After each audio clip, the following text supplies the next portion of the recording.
जिनको हम समाचार अलग अलग भाषाओं में, आप नाम लीजिए भाषा का, गुजराती है, पंजाबी है, कन्नड़ा है, तेलुगु है, तमिल है, संस्कृत है, उर्दू है, मराठी है, 15 भाषाओं में एक साथ समाचार कर रहे हैं। और शायद विश्व की हम एकमात्र एजेंसी है जो और अंडर वन रूफ ये कार्य कर रही है।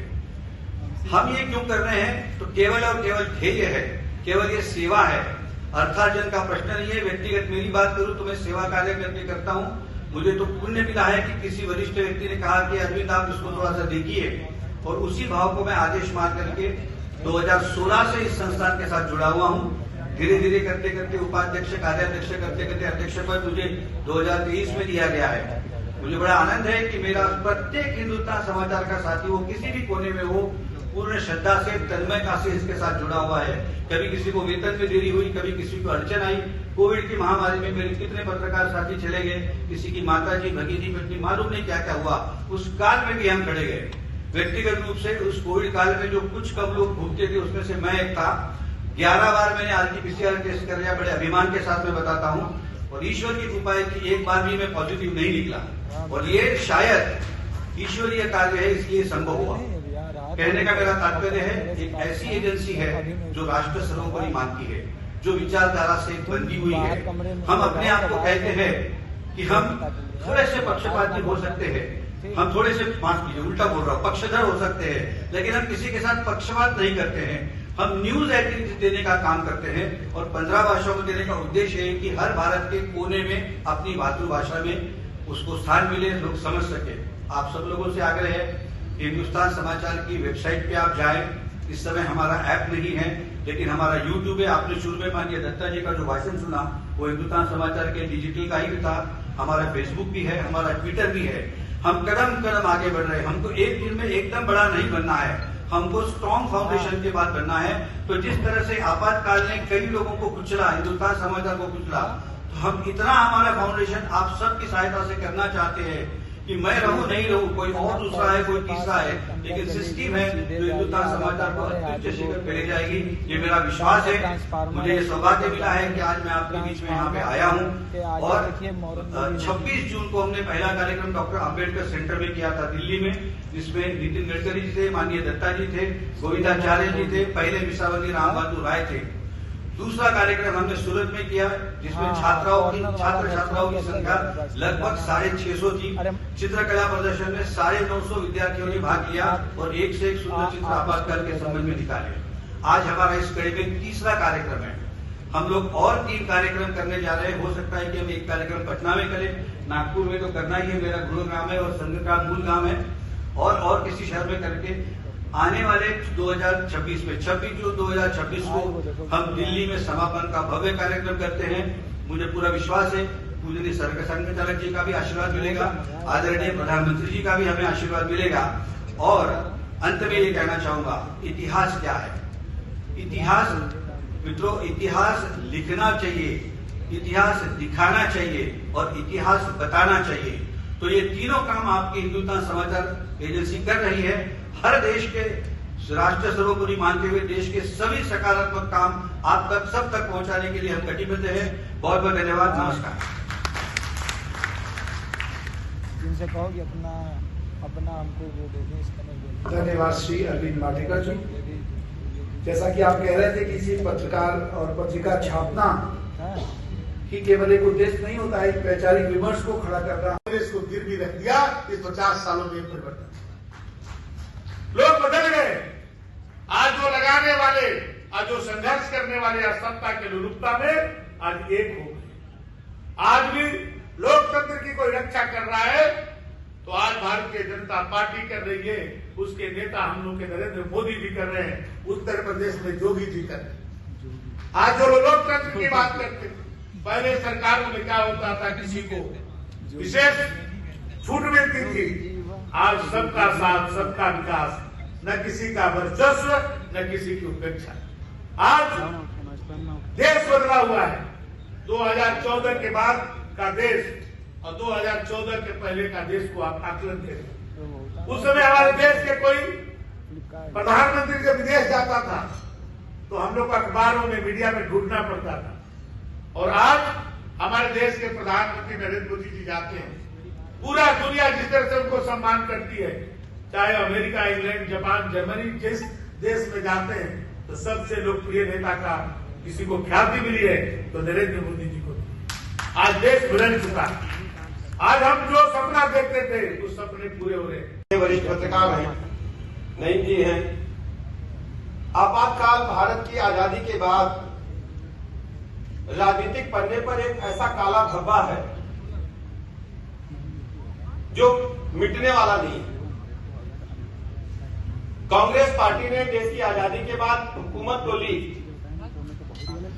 लेकिन हुकूमत अंग्रेजों से भी बढ़कर के थी। कानून से उनका कोई लेना देना नहीं था, भारत के लोकतंत्र से उनका कोई लेना देना नहीं था। उनको एक प्रकार सत्ता को अपने कब्जे में रखना था। माननीय उच्च न्यायालय ने जब उनके खिलाफ निर्णय दिया, उनके चुनाव को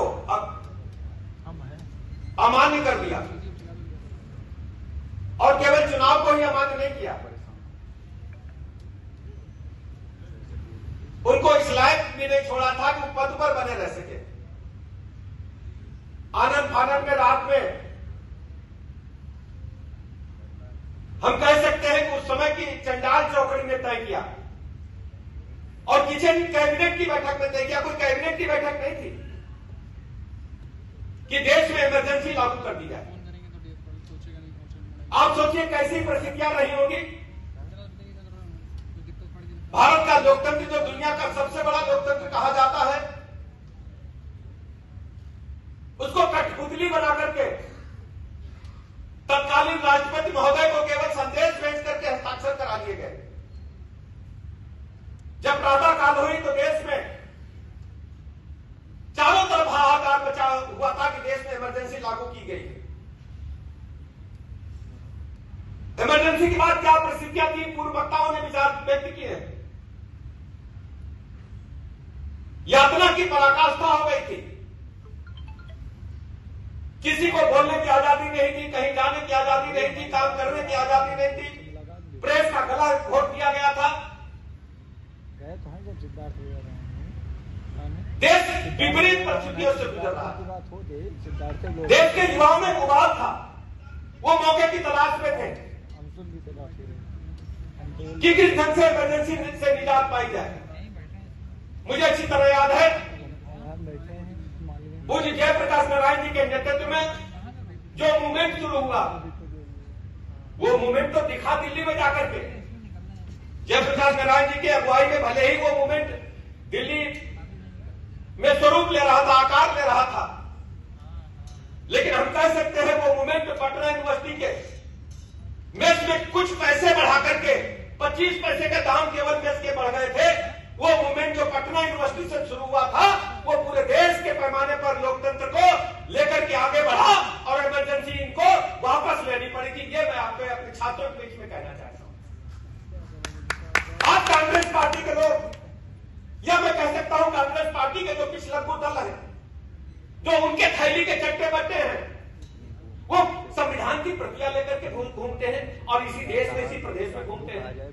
मैं पत्रकार मित्रों से कहना चाहता हूं, ये आप सबकी जिम्मेदारी है कि जिन लोगों ने संविधान की हत्या की, जिन लोगों ने नागरिक अधिकारों को समाप्त किया था, जिन लोगों ने माननीय सर्वोच्च न्यायालय, उच्च न्यायालय को भी घटा बताने का काम किया था, वो संविधान की प्रतियां लेकर के घूम रही है। जिन लोगों ने प्रेस को केवल गला ही नहीं घोटा था, प्रेस पर हल्ला बोल दिया था, और वो लोग संविधान की प्रतियां लेकर के घूम रहे। ये किसी से छुपा नहीं है। मुझे अच्छी तरह याद है, हम लोग इसी विश्वविद्यालय में घूमते थे। दयाशंकर जी हमारे साथ थे। जब दयाशंकर जी बीए फर्स्ट ईयर में आए, तब से हम लोगों के साथ थे। यूनिवर्सिटी की गलियों से हम लोग वाकिफ हैं। हमें अच्छी तरह याद है, समाजवादी पार्टी की प्रदेश में सरकार थी और इनके मुखिया ने हमला बोल दिया था हाईकोर्ट पर। हाईकोर्ट में पहले यूपी पुलिस लगा करती थी, पत्रकार मित्र नोट करें, और यूपी पुलिस को हटा करके तब सर्वोच्च न्यायालय ने सीआरपी के हवाले उच्च न्यायालय को करने का काम किया था। और वो लोग संविधान को हाथ में लेकर घूमते हैं। कौन से मुंह से लेकर घूमते हो? क्या आपके पास जवाब है कि चाहे उच्च न्यायालय हो, चाहे प्रेस को हो? मुझे अच्छी तरह याद, किस ढंग से अखबारों के दफ्तरों को समाजवादी पार्टी और कांग्रेस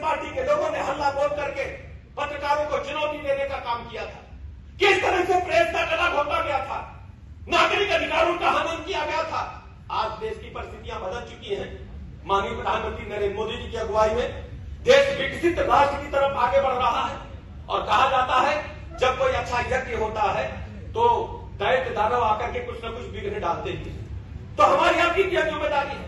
हमारी आप सबकी जिम्मेदारी है जो वरिष्ठ जन है वो मुनि विश्वामित्र का स्वरूप धारण करें, जो युवा है वो भगवान राम के आदर्शों पर चले, और जो हमारे अन्य पत्रकार मित्र साथी हैं वो नारद मुनि जी का अवतार करें और जाए पूरे देश में बताने का काम करें कि ये वही लोग हैं, चाहे सपाई हो, चाहे ये कांग्रेसी हो, चाहे इंडी गठबंधन के लोग जो पटना में आज तरह तरह की बातें कर रहे हैं।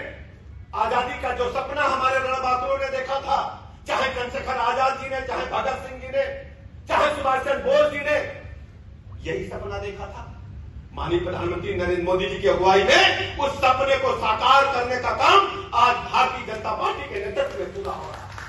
आज हम गर्व से कह सकते हैं कि 25 करोड़ लोगों को गरीबी की रेखा से ऊपर उठा करके मोदी जी ने गरीबों के जीवन में ऊंचाई लाने का काम किया है। प्रधानमंत्री जी से पहले ढेर सारे प्रधानमंत्री बने और सरकारें आई और गई। महात्मा गांधी जी के बारे में, गांधी तो आपने ले लिया कांग्रेसी हो, लेकिन गांधी जी के विचारों को कुछ स्वीकार किया होगा। महात्मा गांधी जी ने स्वच्छता मिशन को चलाया था, महात्मा गांधी जी ने स्वदेशी मूवमेंट की बात की थी। आप कहां थे? आपको छुट्टी मनाना होता तो नानी के यहाँ इटली जाते हो, आपको यहां छुट्टी मनाने के लिए कोई स्थान नजर नहीं आता है। आप क्या करने वाले हो? माननीय प्रधानमंत्री नरेंद्र मोदी जी की अगुवाई में हम विकसित राष्ट्र की तरफ आगे बढ़ रहे हैं। आज दुनिया भारत की तरफ देखती है। आज हमारे युवाओं पर, हमारे लोगों पर कोई बुरी नजर डालता है तो हम ऑपरेशन सिंदूर चलाकर उसको घर में घुसकर मटियामेट करने का काम करते हैं। यह है बढ़ते हुए भारत की ताकत। आपको याद होगा, आप सब बुद्ध वर्ग के लोग हैं, हमें इसी तरह याद है कांग्रेस की सरकार थी, मनमोहन सिंह जी प्रधानमंत्री थे, कसाब यहाँ आए थे नाव से चल करके और सैकड़ों लोगों को हत्या करके कई बरस जेल में बैठ करके बिरयानी खा करके गए थे। आज यदि कोई आतंकवादी भारत की तरफ बुरी नजर से देखता है तो ऑपरेशन सिंदूर जैसे अभियान के माध्यम से नाबूद करने का काम किया जाता है। हम देखते हैं पाकिस्तान के मीडिया को, जिस ढंग से वहां के मौलाना लोग कहते हैं इससे बढ़िया हम भी खत्म हो जाते हैं। यह है माननीय मोदी जी की ताकत और बढ़ते हुए भारत की ताकत। इमरजेंसी में जो कुछ हुआ हमें इसीलिए याद करना है कि आने वाली पीढ़ियों को याद करना है। तो एक पत्र देने जा रहे थे, इस कार्य में उन्हें कैसर बागचौर राय पर मीसा के तहत 21 महीनों के लिए जेल में रखा गया था।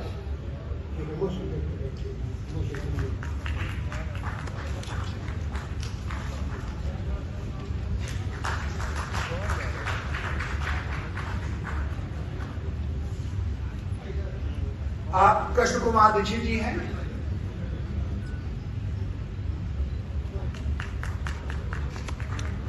मणिराम पाल जी संघ के प्रचारक रहे। आप वनवासी कल्याण आश्रम अखिल भारतीय संपर्क प्रमुख हैं।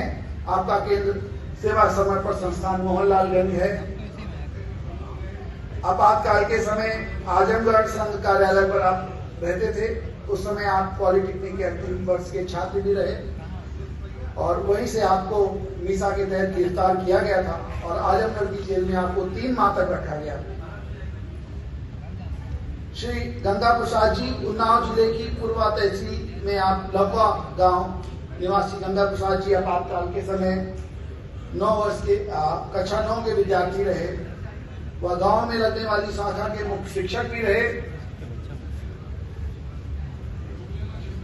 14 जनवरी 1976 को आप 8 साथियों के साथ आपने सत्याग्रह पर जेल भी गए। गंगा प्रसाद जी 1 वर्ष तक उन्नाव जेल में रहे और अपने 97 साथियों के साथ जेल में बंद रहे। भानु प्रताप जी का परिचय आदम बरेठी थाना हसनगंज थाना भानु जी आपातकाल के समय आप इंटरमीडिएट छात्र रहे। गांव की शाखा के मुख्य शिक्षक थे। भोर से ही पुलिस घर पर घात लगाए बैठे थी। जैसे ही शाखा समाप्ति हुई और आपको पकड़ लिया गया था। इसके लिए आपको उन्नाव जेल में मीसा के तहत 1 वर्ष तक बहुत सारी अमानवीय घटनाओं के साथ जेल में रखा गया। श्री रमाशंकर त्रिपाठी जी, आप विद्यार्थी जीवन में रहे।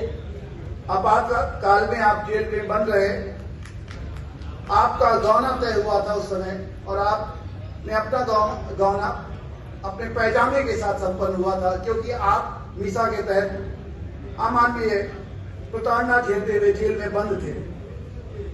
लोकतंत्र सेनानी में दिनेश प्रताप सिंह जी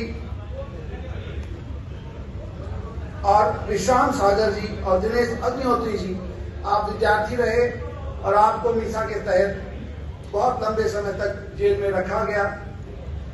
सुरेश रशवानी जी, प्रदेश में जब आप आपातकाल लगा तो आप 17 वर्ष के थे और लखनऊ में जब आपने सत्याग्रह किया तो 13 महीनों तक आपको कारागार में बंद किया गया। श्री प्रमोद अग्रणी जी,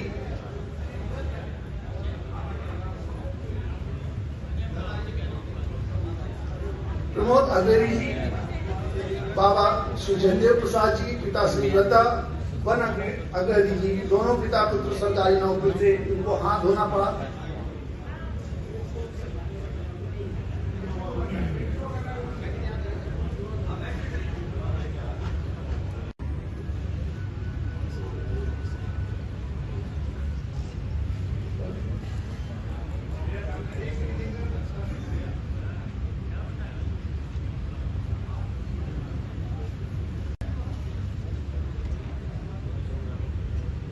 लोकतंत्र काम किया। मैं धन्यवाद करना चाहता हूं, चाहे जेपी हो, चाहे अन्य हमारे नेतागण हो, अटल जी, अडवाणी, यानी हमारे अनेकों नाम हैं। राजनारायण जी ने भी जो है उस समय वो गए थे कोर्ट के अंदर कि जिन्होंने संघर्ष का बिगुल बजाया और देश के अंदर ऐसा वातावरण खड़ा किया कि पूरे देश को एक मत करने का काम किया और तानाशाह को झुकाने का काम कर दिया। आज भी बहुत सारे लोग छोटी सी किताब लेकर के जेल में घूमते हैं, संविधान दिखाते हैं संविधान। इसलिए इस कार्यक्रम का यह भी महत्व है कि ऐसे लोगों को बताना चाहिए कि जेल में जो किताब लेकर के घूम रहे हो, इसे दिखाने का तुम्हें अधिकार नहीं है। अरे बाबा साहब चुनाव लड़ रहे थे, उपचुनाव, तो आपने 1952 में देखा कि बाबा साहब जीत रहे हैं। उसी बाबा साहब के आपने चुनाव में 80,000 से ज्यादा वोट निरस्त करा करके उनको चुनाव हराने का काम किया। आपको ये किताब दिखाने का काम नहीं है। आपने प्रेम्बल बदलने का काम किया, आपने हमारी धाराओं में छेड़छाड़ करने का काम किया, लाखों लोगों को जेल भेजने का काम किया। अपनी कुर्सी बचाने के लिए जो भी हो सकता था वो प्रताड़ना आपने देने का काम किया। एक जेल में जिसकी क्षमता 400 थी, उस जेल में 4,000 लोग थे। कोई मेन्यू नहीं था, कोई व्यवस्था नहीं थी, केवल और केवल दमनकारी नीति थी। लेकिन इस दमनकारी नीति को कुचलते हुए मैं, चूंकि 100 वर्ष संघ के पूरे हो रहे हैं, मैं राष्ट्रीय स्वयंसेवक संघ और तमाम उन सामाजिक संगठनों का हृदय की गहराइयों से धन्यवाद करना चाहता हूं कि जिन्होंने मजबूती के साथ बिना संसाधनों के इस मसाल को चलाने का काम किया और देश के लोकतंत्र को बचाने का काम किया। 1893 में स्वामी विवेकानंद जी ने कहा था कि मेरी आंखें देख रही हैं। आज 100 वर्ष संघ के पूरे हो रहे हैं। उस समय कहा था कि मेरी आंखें देख रही हैं। जो बहरे हैं वो सुन नहीं पा रहे होंगे, जो अंधे हैं वो देख नहीं पा रहे होंगे, लेकिन मेरी आंखें देख रही हैं कि आने वाले समय में भारत विश्व गुरु होगा और आज हम उस पल को देख रहे हैं अपनी आंखों से। मैं आदरणीय नरेंद्र मोदी जी का अभिनंदन करना चाहता हूं कि किस तरह से माहौल बनाया देश को परम पर ले जाने की तरफ। उत्तर प्रदेश में यशस्वी मुख्यमंत्री योगी जी का धन्यवाद करना चाहता हूं और ऐसे लोगों को भी कहना चाहता हूं कि जिनके पूर्वज जेलों में गए, आज वो कांग्रेस के साथ गलवैया करते घूम रहे हैं, हाथ में हाथ डाल करके घूम रहे हैं। इसलिए आपातकाल के 50 वर्ष उस इतिहास को, उस कलंकित समय को भी याद करने के हैं और हमारे नौजवानों, हमारे संगठनों, हमारे पत्रकार साथियों, पत्रकारों पर प्रतिबंध लगा दिया। 1000 से ज्यादा पत्रकार, बड़े संवाददाता जेल भेज दिए, लेकिन वो फिर भी दबे नहीं। आप कल्पना करिए कि बड़ी बड़ी मशीनों में जहां काम होता था, फिर काम होने लगा कि रात को आवाज ना आ जाए, धीरे से हाथ की मशीनों से काम करते थे, प्रिंटिंग करते थे। फिर संघ के कार्यकर्ता, एबीपी के कार्यकर्ता, सामाजिक संगठनों के कार्यकर्ता रात रात वो पत्र वितरित करते थे। जो मिसा में बंद है उसके लिए व्यवस्था उसके घर की करना। बहुत सारी कहानी तो ऐसी होती है, बेटी की शादी तय हो गई और वो मिसा में बंद है तो समाज के लोगों ने इकट्ठा होकर कहा चिंता की कोई बात नहीं है, समाज आपके साथ खड़ा है। ऐसे लोगों के अभिनंदन का भी समय है। मैं आपका अभिनंदन करता हुआ और युवा पीढ़ी से आह्वान करता हुआ, चूंकि समय की प्रतिबद्धता है, युवा पीढ़ी से आह्वान करता हुआ कि आप पहचानिए उन तमाम लोगों को जिन्होंने लोकतंत्र के खिलाफ एक षड्यंत्र करने का काम किया, जिसने भारत की छवि को धूमिल करने का काम किया। वो अलग बात है कि आज भी वो दुनिया के किसी देश में जाते हैं तो भारत की छवि को धूमिल करने का काम करते हैं। और इस मंच से मैं एक भी मांग करना चाहता हूं कि ऐसे लोगों को देश से माफी मांगनी चाहिए। और यदि वो कहते हैं कि अपराध मेरा नहीं है, मेरे पूर्वजों का अपराध है, तो कम से कम अपने लिए नहीं, उन्हें पूर्वजों के नाम पर ही देश से माफी मांगनी चाहिए, क्योंकि उन्होंने बहुत सारे लोगों का हनन किया। मैं इतने सुंदर कार्यक्रम में इतने बड़े, इतने वरिष्ठ चेहरे यहाँ हैं, आप सबका अभिनंदन करते हुए विस्तार तक जाने का समय नहीं था। हमारे बहुत सारे शानदार वक्ता यहाँ मौजूद हैं। आपका हृदय की गहराइयों से अभिनंदन करते हुए और देश मजबूती के साथ ऐसे ही दुनिया में अपनी पहचान बढ़ाते हुए आगे बढ़ता रहेगा। कुशल नेतृत्व के हाथों में अभिनंदन करते अपनी वाणी को विराम देता हूं। बहुत बहुत धन्यवाद।